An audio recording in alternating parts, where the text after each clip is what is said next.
ঘন্টার চেষ্টায় নিভল হাজারীবাগে ট্যানারি গোডাউনের আগুন। ভবনটিতে ফায়ার সেফটি প্ল্যান ছিল না বলছে ফায়ার সার্ভিস। জনগণের সরাসরি ভোটে রাষ্ট্রপতি নির্বাচনের পক্ষে ৮৩% মানুষ, নির্দলীয় ব্যক্তিকে চান ৬৮%, জাতীয় জনমত জরিপের তথ্য। দেশে সবকিছু ধ্বংস করে দিয়েছে শেখ হাসিনা, অভিযোগ রিজভীর। ফিরলেই জায়গা হবে কাশিমপুরে, বললেন জামায়াত আমির। এবং বাজারে লাগামহীন চালের দাম, সবজিতে স্বস্তি ফিরলেও চড়া মাছ, মাংস, তেলের তেলেস্মাতি বন্ধে সেনা হস্তক্ষেপ কামনা।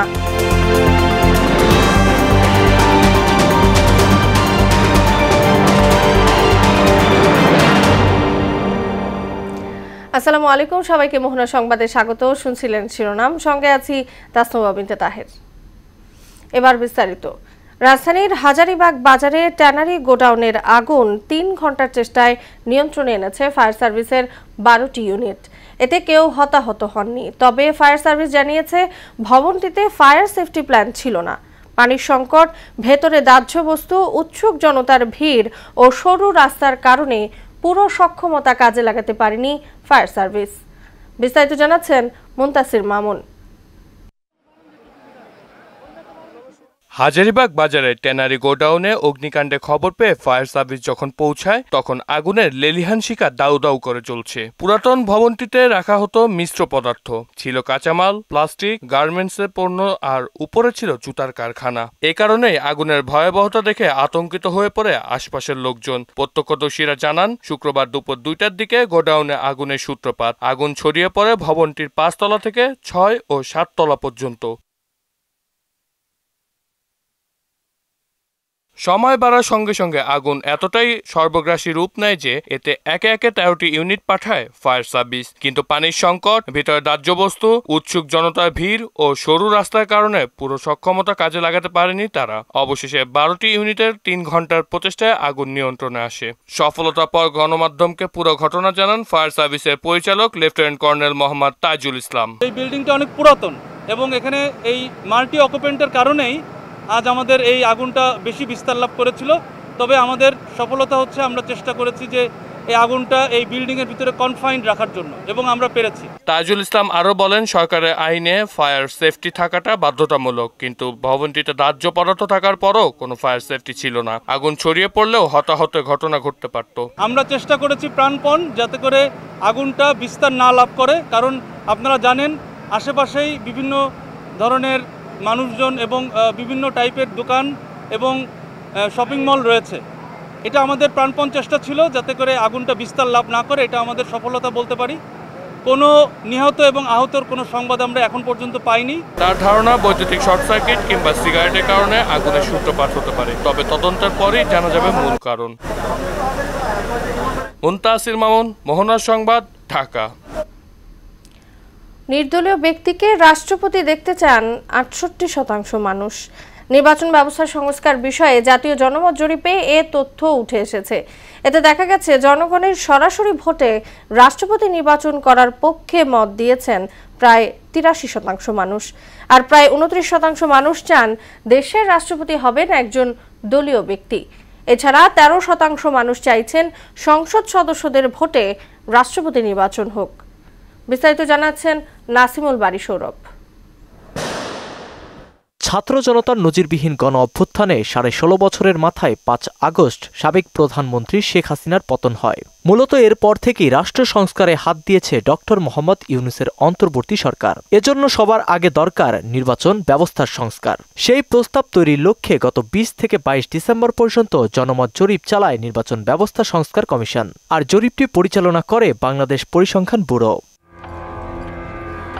জরিপের খসড়া প্রতিবেদনে দেখা গেছে দেশের ৬৮% মানুষ নির্দলীয় ব্যক্তিকে রাষ্ট্রপতি দেখতে চান, আর প্রায় ২৯% মানুষ চান দেশের রাষ্ট্রপতি হবেন একজন দলীয় ব্যক্তি।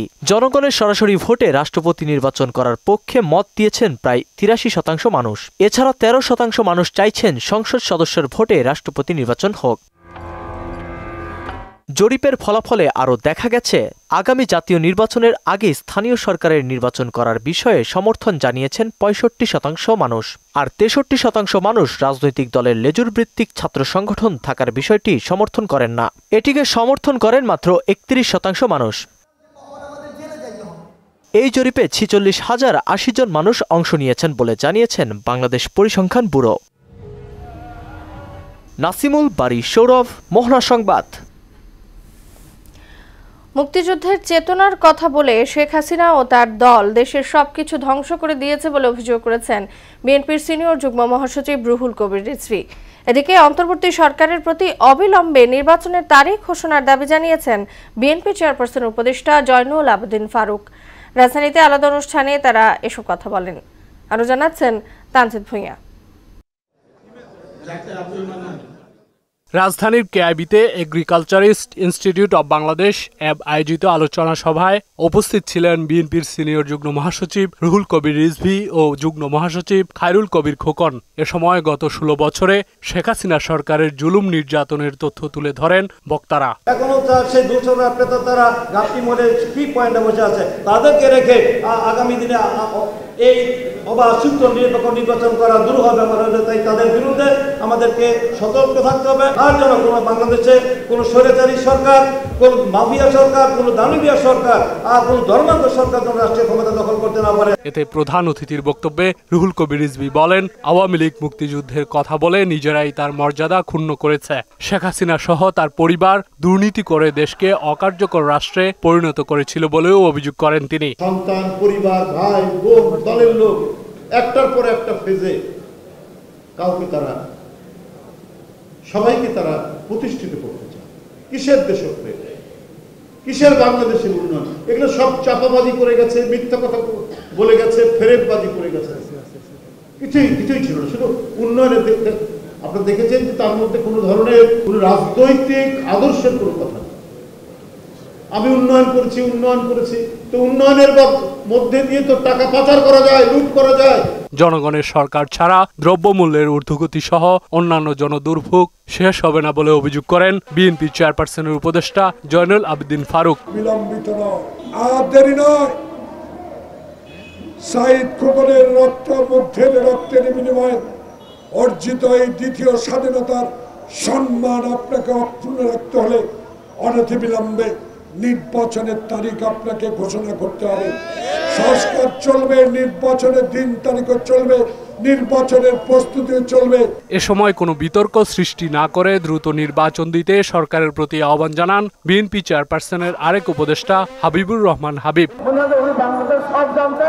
উনি সব কিছুই জানেন। এটা যে রাজনৈতিক দলগুলি মনে হয় অস্তিত্ব নাই, তারা বলে কোনো কিছু করে নাই। যারা একজন ক্লাসের কিছুই বুঝলেন না, ইলেকট্রিক সব বুঝলেন না, লাঠি বুঝে খেলেন না, সেই বুঝে গিয়ে এখন বড় বড় কথা বল। আসেন রাজপথে এসে আন্দোলন সংগ্রাম করে থাকলে তার কথা বলেন।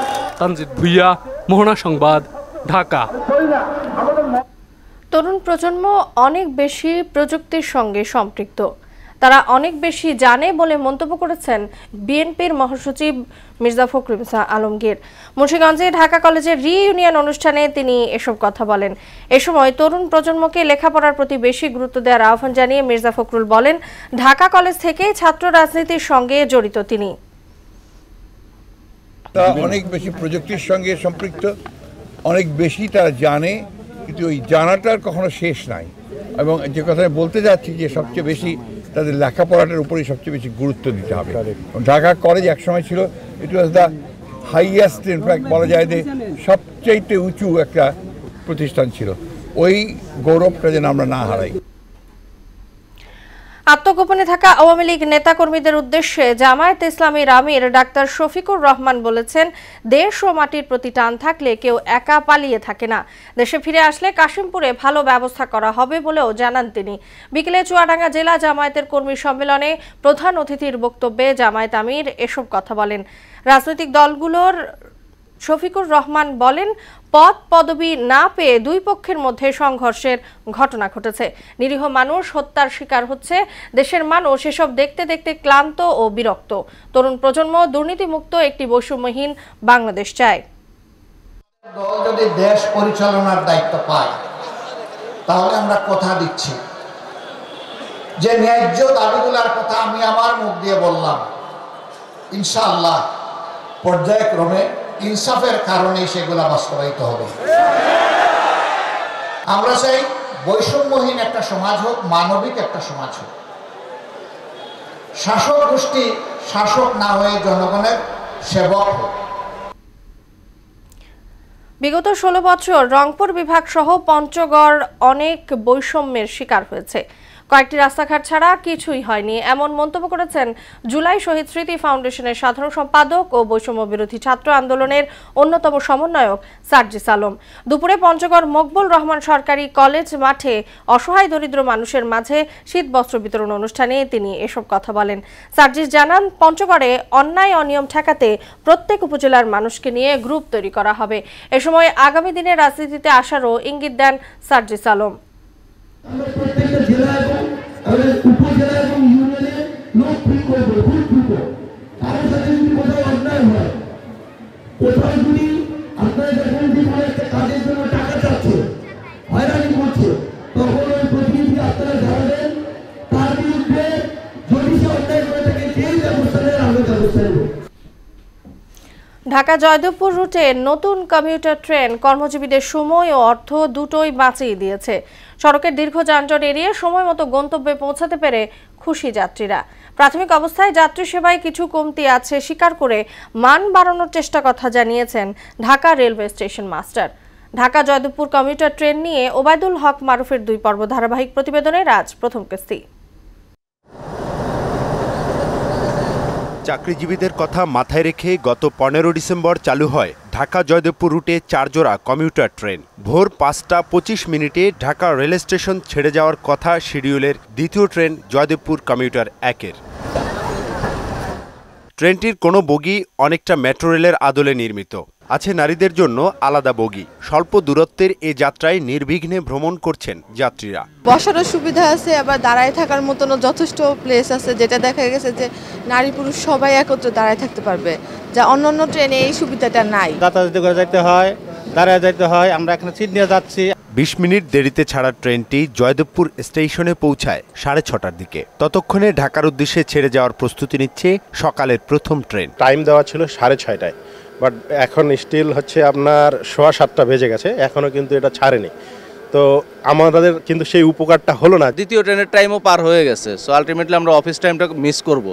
সরকারি বেসরকারি চাকরিজীবী সহ নানা শ্রেণী পেশার যাত্রীতে ঠাসা তুরাগ কমিউটার 2 ট্রেনটি 50 মিনিট দেরিতে জয়দেবপুর ছাড়ে, যে কারণে সকাল 7:10 মিনিটের জয়দেবপুর কমিউটার 2 ট্রেনটি ঢাকার উদ্দেশ্যে স্টেশন ত্যাগ করে সকাল 7:40 মিনিটে। টাইমলি ছাড়ানোটা আছে জরুরি, যেহেতু অফিসিয়াল লোকজন এখানে যাতায়াত করে। টাইমলি ছাড়লে কিন্তু মানুষরা মানে সুন্দর সেবাটা পাবে, স্যাটিসফাইড হবে তারা। তবুও সময় অর্থ বাঁচিয়ে দ্রুততম সময়ে গন্তব্যে পৌঁছার তৃপ্তির কথা জানালেন যাত্রীরা। টিকেটের যে প্রাইস, সেই তুলনায় আমি মনে করি যে মোর দেন এনাফ। অফিসটা ইন টাইমে ধরা একটা সুবিধা হবে। যাত্রী চাহিদা বিবেচনায় গাজীপুরবাসীর জন্য এমন একটা সেবা খুব জরুরি ছিল বলে মনে করেন স্টেশন মাস্টার। খুবই একটা ভালো উদ্যোগ, এবং আমি একসময় জয়দেবপুর স্টেশনে কাজ করেছি অনেক দিন, একটানা 1 যুগেরও বেশি। জয়দেবপুর মানুষের আমি ভাষাটা বুঝি। যাত্রীকে সেবা দেয়া, এটা হচ্ছে আমাদের মূল মটো। যাত্রী সেবা নিশ্চিত করার জন্য যা যা করণীয় আমরা করব। যাত্রীরা বলছেন, জনবল বাড়িয়ে সেবার মান বাড়ানো হলে আরও জনপ্রিয় হয়ে উঠবে রাষ্ট্রীয় এই গণপরিবহন।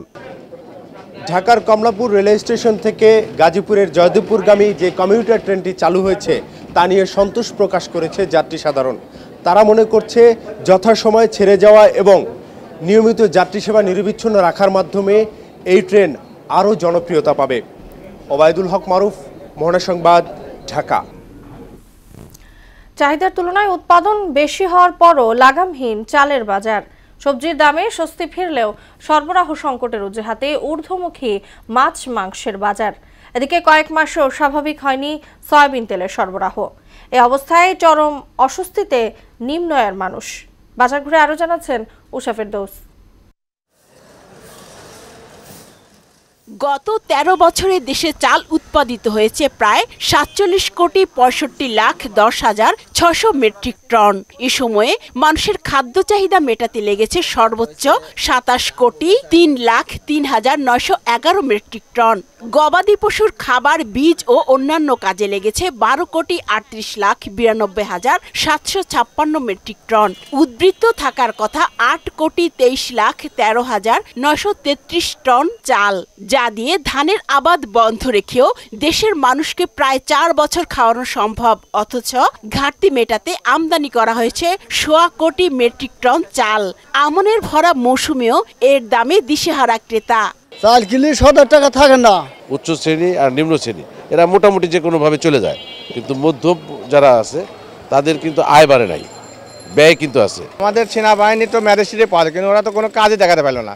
ম্যাজিস্ট্রেট সর্বোচ্চ পাওয়ার, কিন্তু ওরা কোনো বাজারে তো দেখে। বিদেশে দেখছি যে ওরা বাজার মনিটরিং করে, কিন্তু এখানে আমাদের এখানে উল্টা।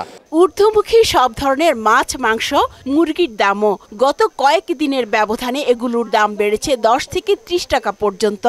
আর ছাড়াটা 850-900 টাকা বিক্রি করি। ব্রয়লার কেজি 200 টাকা, দেশি 550, কক হয়েছে আপনার 340 টাকা। প্রত্যেক মাসে কম করে আপনার 200 থেকে 300 টাকা বাড়ছে আর কি, সব মাছে আর কি। যদি সেনাবাহিনীর হস্তক্ষেপ থাকতো বা সরকারি কর্তৃপক্ষের হস্তক্ষেপ আরও জোরদার থাকতো, তাহলে এটা কন্ট্রোল হইতো। এদিকে সয়াবিন তেলের দাম স্থিতিশীল রাখতে দাম বাড়ানোর পাশাপাশি 2 দফায় আমদানি শুল্ক কমিয়েও নৈরাজ্য বন্ধ করতে পারেনি সরকার। তেলের দাম বেশি, বর্তমান তেল 190 টাকা, 95 টাকা পাইকারি। তেল মার্কেট শর্ট, দোকানদাররা পাচ্ছি না আমরা। কোম্পানির সাথে সরকার প্রধান আলাপ আলোচনা না করলে আমার মনে হয় না এটা স্বাভাবিক হবে। তবে মৌসুমের শেষ দিকে এসে স্বস্তি ফিরেছে সবজির বাজারে। দোকানে থরে থরে সাজানো শীতকালীন সবজির দাম এখন সর্বস্তরের ক্রেতার নাগালে। আমরা যখন বিক্রি করছি জমির পাট থেকে, তখন হচ্ছে আপনার বিক্রি করতে হচ্ছে একটা ফুলকপি 2 টাকা, 5 টাকা, সর্বোচ্চ 5 টাকা। এখানে আমরা কিনে খাচ্ছি কত, 20 টাকা, 30 টাকা। তাতে তো কোনোভাবে উসুল হওয়ার সুযোগ নাই। উষা ফেরদৌস, মোহনা সংবাদ, ঢাকা। সংক্ষুব্ধ আদিবাসী ছাত্র জনতার কর্মসূচিতে হামলার ঘটনায় জড়িতদের দ্রুত গ্রেপ্তার করে শাস্তি দেওয়ার দাবি জানিয়েছে বাংলাদেশ ছাত্র ও যুব ঐক্য পরিষদ। জাতীয় প্রেসক্লাবের সামনে সকালে মানববন্ধন ও বিক্ষোভ কর্মসূচি থেকে এই আহ্বান জানান সংগঠনটির নেতারা। বক্তারা অভিযোগ করেন, বৈষম্যহীন বাংলাদেশ গড়ার প্রত্যয়ে স্বৈরাচার সরকারকে দেশ ত্যাগ করতে বাধ্য করা হয়েছে। সব নাগরিকের সম অধিকার নিশ্চিত করতে অবিলম্বে হামলার ঘটনায় জড়িতদের দৃষ্টান্তমূলক শাস্তি নিশ্চিত করতে অন্তর্বর্তী সরকারের প্রতি আহ্বান জানান তারা। যুব সমাজের মাধ্যমে দেশের সত্যিকারের পরিবর্তন সম্ভব বলে মন্তব্য করেছেন ইসলামী আন্দোলন বাংলাদেশের আমির ও চরমোনাই পীর মুফতি সৈয়দ মোহাম্মদ রেজাউল করিম।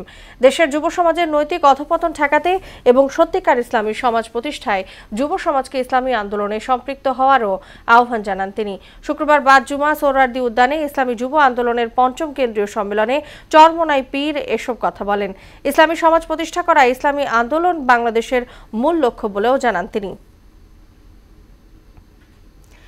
দেশের বাইরের খবর, পাকিস্তানের সাবেক প্রধানমন্ত্রী ইমরান খানকে দুর্নীতির মামলায় 14 বছরের কারাদণ্ড দিয়েছেন দেশটির আদালত। একই মামলায় ইমরানের স্ত্রী বুশরা বিবিকে 7 বছরের কারাদণ্ড দেওয়া হয়েছে। বিচারক নাসির জাভেদ রানা জানান, প্রসিকিউশন তার মামলার অভিযোগ প্রমাণ করেছে। বার্তা সংস্থা এএফপি জানিয়েছে, আল কাদির ট্রাস্ট নামে একটি কল্যাণ ফাউন্ডেশনের জন্য ইমরান বুশরা দম্পতিকে দোষী সাব্যস্ত করা হয়েছে।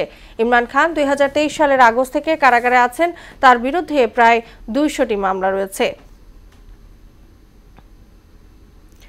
অবশেষে গাজায় যুদ্ধবিরতি চুক্তির জটিলতা কাটল। ইসরায়েলি মন্ত্রিসভায় আজ এ চুক্তি অনুমোদনের ওপর ভোট গ্রহণ করা হচ্ছে। এদিকে যুদ্ধবিরতি কার্যক্রমের মধ্যেও থেমে নেই গাজায় ইসরায়েলি আগ্রাসন। গেল 24 ঘন্টায় ইসরায়েলি হামলায় আরও 80 জন ফিলিস্তিনি নিহত হয়েছেন। কাজী শাহরিনের ডেস্ক রিপোর্ট। দীর্ঘ 15 মাসের ভয়াবহতা ও বর্বরতার অবসান হতে চলেছে। অবশেষে ইসরায়েল ও হামাসের মধ্যে গাজা উপত্যকায় যুদ্ধবিরতি ও বন্দি বিনিময় চুক্তির বিষয়টি নিশ্চিত করেছে ইসরায়েলি প্রধানমন্ত্রী বেনিয়ামিন নেতানিয়াহুর দপ্তর। বৃহস্পতিবার ইসরায়েলের মন্ত্রিসভার বৈঠকে চুক্তি অনুমোদনের কথা থাকলেও শেষ মুহূর্তের শর্তের রদবদলের অভিযোগে পিছু হটে নেতানিয়াহু সরকার। বলা হয়, হামাস সব শর্ত মেনে না নিলে চুক্তি অনুমোদন করা হবে না। তবে শেষ পর্যন্ত সব জটিলতা কাটিয়ে চুক্তি সই করতে নিরাপত্তা বিষয়ক মন্ত্রিসভার বৈঠক ডেকেছেন নেতানিয়াহু। শুক্রবার এ বৈঠকে চুক্তি অনুমোদনের জন্য ভোট হবার কথা রয়েছে। এদিকে যুদ্ধবিরতি চুক্তির মধ্যেও গাজায় থেমে নেই ইসরায়েলি বর্বরতা। গত 24 ঘন্টার হামলায় আরও 80 ফিলিস্তিনি নিহত হয়েছে। কাজী শাহরিন, মোহনা সংবাদ। শেষ করব মোহনা সংবাদ। যাবার আগে শোনাবগুলো জানিয়ে দিচ্ছি আবার।